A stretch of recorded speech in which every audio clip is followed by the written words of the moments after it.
The Apple Tree and the Farmer. Once upon a time, there lived a farmer in a village, beside a forest. He had a big garden that had an old apple tree and other plants, trees and beautiful flowers. When the farmer was a little boy, he spent much of his time playing with the apple tree. Those days, the apple tree had given the choicest of apples to him. However, as time passed, the apple tree became old and stopped bearing fruits. Now that the farmer was not getting any apples from the tree, he decided that the tree was useless.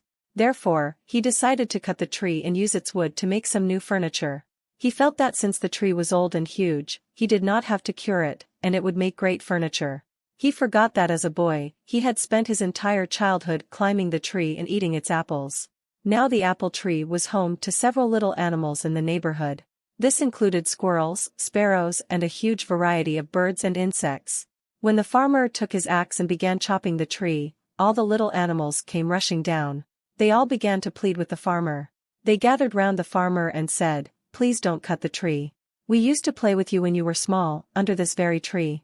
This is our home and we have no other place to go." The farmer was adamant. He raised his axe and the commotion grew. "Please don't chop and destroy my home and kids," cried the squirrel. "Please don't chop and destroy my nest," cried the little birds. "Please don't cut the apple tree," cried the grasshopper. The farmer, however, forgot his childhood and his animal friends. He began to chop the tree harder. All the little animals became desperate and wanted to protect the apple tree at any cost. The little animals said, "We will sing for you when you are toiling away in the fields. We will look after your little boy. He will not cry, but instead will be entertained and happy. You will like our songs and will not feel tired." However, their cries for help fell on deaf ears. Despite all their requests, the farmer continued to chop down the tree. All of a sudden, he noticed something shiny. On inspecting it, he realized that it was a beehive, full of honey. He took a little and put it in his mouth. The taste of the honey woke up the little boy in him. Suddenly, the memories of his childhood came rushing back. The honey tasted so good that he wanted more. It brought a sense of happiness to him.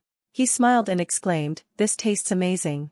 Realizing the change in the farmer's attitude, the little animals spoke in unison. The bee said, "I will always provide you with sweet honey." The squirrel said, "I will share any amount of nuts that you want." The birds cried, "We will sing as many songs as you want." Finally, the farmer realized his folly and put down his axe.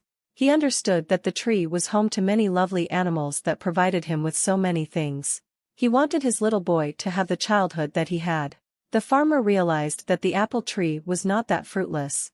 The little boy in him saved the apple tree. He threw away the axe and said to the little creatures, "I promised that I would never cut this tree. I have realized my mistake and you all can now live in peace and harmony." The little creatures thanked the bee profusely. If the farmer had not found the beehive, they would have been homeless by now. They continued living happily in the old apple tree. The moral of the story: each and every living thing in nature is of some use. We should not destroy any living thing.